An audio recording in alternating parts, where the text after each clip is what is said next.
I am just super pumped that people can actually hear the archives shows right after we record them, and it doesn't cost them a dime to do that. This is a very unique opportunity for talk radio. And it's free. Some shows out there, they actually charge you. If you want to listen to prior shows, you got to pay. You don't have to pay here. Yeah, that's great. Thank you, Gary, for all of that and all the things that you're doing to actually get the word out to people that need to know what's really going on here in this paranormal world. Now, again, with your organization, how can somebody join it if they want to join or attend meetings or what's all involved on that? If somebody, how do they contact you? Well, it's very easy to do. On our Facebook page, they can go there first, UFO I-Team, and they can check us out. They can watch our live streams on our meetings and our sky watches. And if they're interested, they can actually show up and attend our meetings, which are weekly on Wednesdays, 6 to 8 p.m. at our local Denny's, if they're in the area, which is Linwood, Washington, on 196th Street. There's only a couple of Denny's restaurants in Linwood anyway. It's where America eats. Matter of fact, Gary, you'll love this story. I decided to do this kind of thing at a local restaurant like Denny's when I found out that Russell Targ and Jacques Vallée met at their local Denny's in the 1970s to begin their discussions on UFOs before Jacques Vallée wrote his famous books, Passport to Magonia. And of course, when you realize that these guys are actually meeting on an informal basis at a restaurant like Denny's, hey, why not? Oh yeah, what better place? I mean, it's a relaxing atmosphere, and you can just be. And more relaxed, more stuff comes out. A lot of people. When I used to do broadcasting, years ago, talk shows and stuff. When I started out, I was doing it in a radio station. So when I bring a guest in, they would be all tense up and nervous, and it was really hard, really, to get much information out of them. I do the show out of my house. I got my own studio. I call people up. They're in their house. Makes it so much easier because they're in a atmosphere that they're in all the time, so they're not nervous. So I mean, I get a lot more information that way.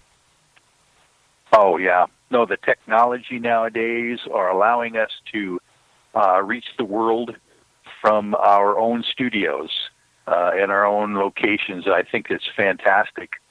And yes, you're right. When we have our meetings on a very informal basis, we get to order our own food. We have they even have beer and wine and soft drinks at Denny's. So I feel like I'm like giving them free publicity by even mentioning it. But we just love those folks out there. They're taking good care of us, and people can actually come and then hover around the fringes if they don't want to be on the live stream video that we do every week.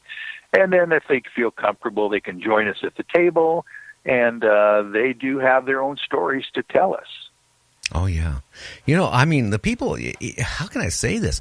People for years and years have held back their paranormal experiences, be it Bigfoot or UFO or Mothman or whatever they encountered.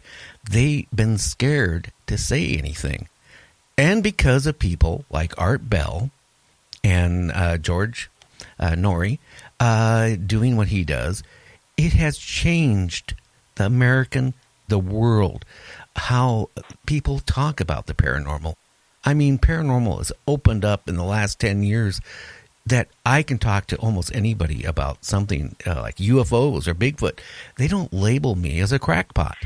When I ran across my my UFO experience or whatever it was in New Mexico, okay, I kept quiet about it.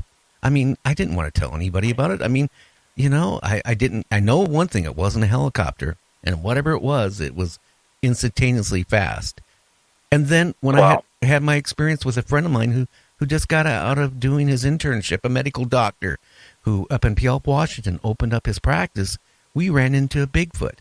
Well, we both decided we're going to keep quiet about it because, one, I was running a bunch of businesses. My credibility was important.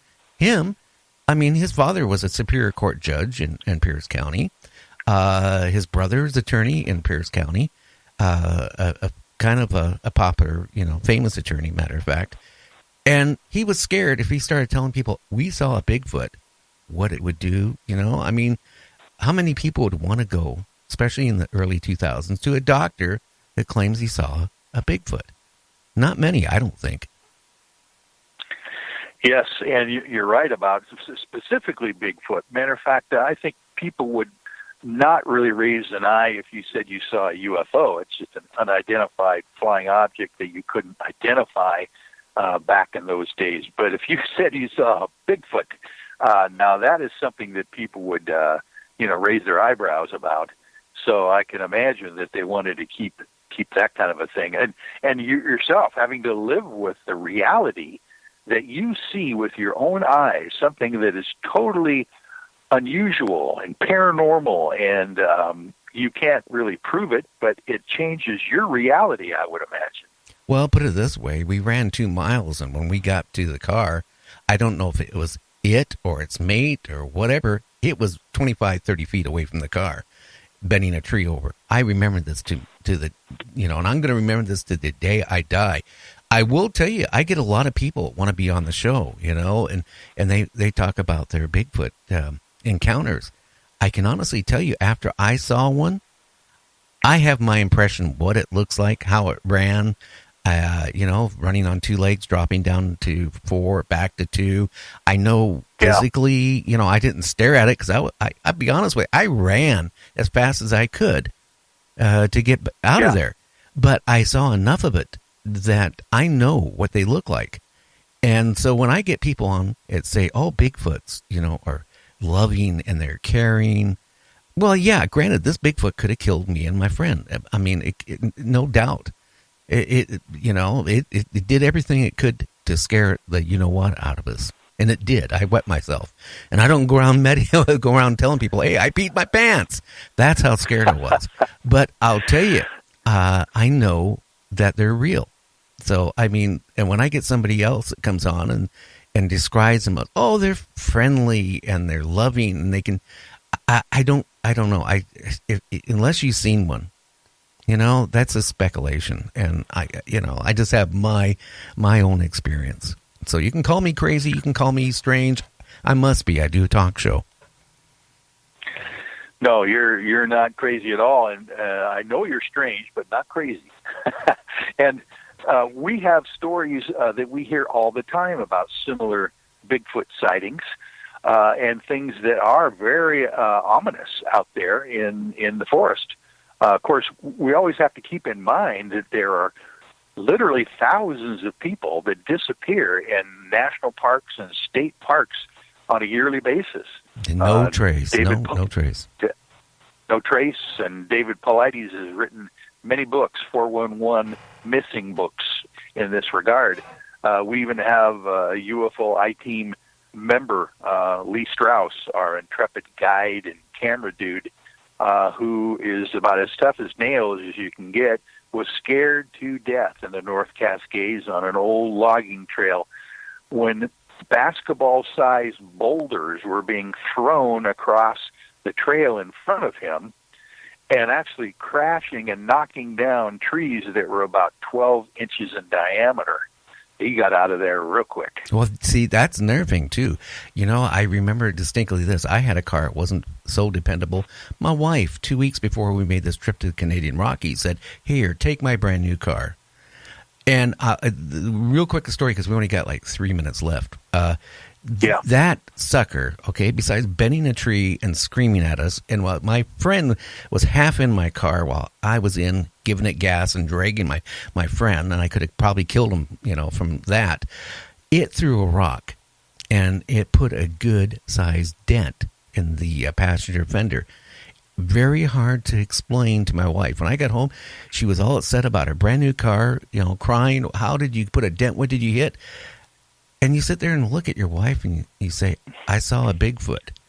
And the first thing she said, I know you don't drink, but what were you smoking? And I said, I don't smoke. I haven't done anything since Vietnam. I don't smoke. I don't drink.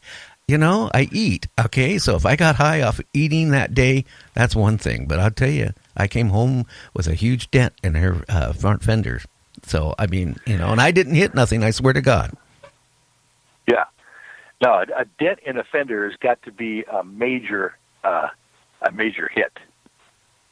Well, it sure was to my pocketbook getting it repaired. Hey, now you're going to be on next week by yourself. Hopefully you got a great guest lined up, and you'll be on from 7 to 8 next Sunday. And I think you're going to do really good on Night Dreams.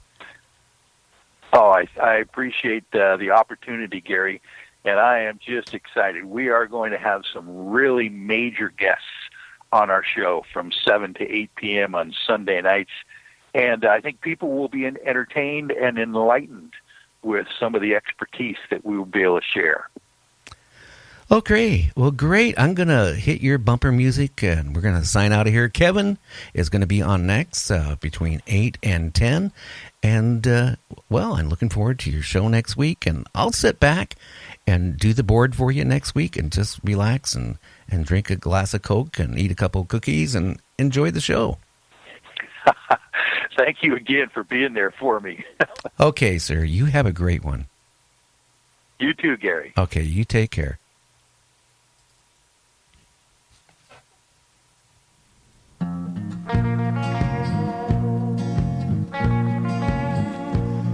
There once was a man who had some land in eastern Washington.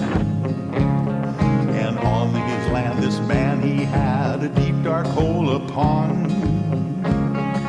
People came from miles around to throw their trash down in to see how deep the hole was and listen for its end. Then one day, that fateful day, they forced Mel off his land.